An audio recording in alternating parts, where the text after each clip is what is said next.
Nagsagawa naman ng family conference ang Center for Police Strategy Management and Police Strategy Management Unit sa loob ng Campo Crame na may temang bagong PNP para sa bagong Pilipinas. Sustained implementation of the 5 Focus Agenda and the PNP Patrol Plan 2030. Nakibalita dyan si Patrolwoman Abigail Dirain.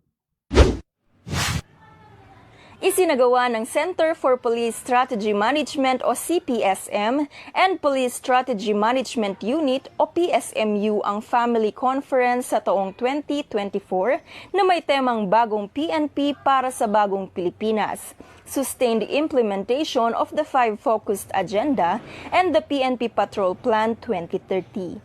Naginanap nito lamang ika-15 ng Marso, taong kasalukuyan sa Maringal Hall Forensic Building, Camp Brigadier General Rafael T. Crame, Quezon City.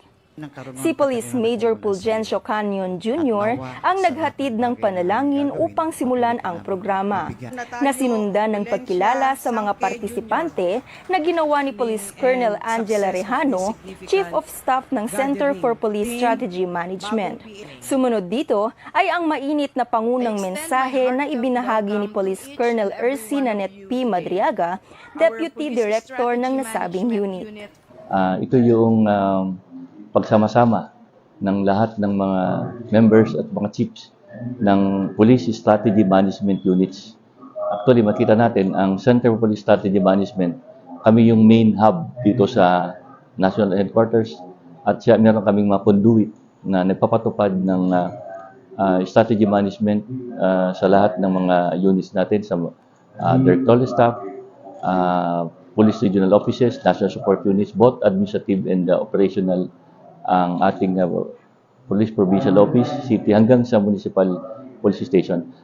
Ang objective nito ay siyempre upang ginagawa natin ito yearly at nag-share tayo ng ating mga experiences and accomplishments. And ano ba yung mga accomplishments natin? Siyempre, meron siyang mga nagbo-booster na tinatawag natin na best practices. Magandang initiative ng ating mga ibang lugar na pwede natin i-share dito sa national at para din natin magkaroon ng pakakataon yung iba na ma-replicate siya. So, ang alam naman talaga natin ay we are not doing it on isolation. Kailangan nag-share talaga tayo ng unang-una resources, nag-share tayo ng mga talents, nag-share tayo ng capabilities natin. Sapagkat doon nabubuhay talaga. The name of the game ngayon is sharing of capabilities natin. Kung anong meron tayo, i-share natin sa Philippine National Police. Mula dito sa Campo Crame, ako po ang inyong PNN correspondent, Patrolwoman Abigail Dirain, alagad ng batas, tagataguyod ng Balitang Pulis. Maraming salamat, Patrolwoman Dirain.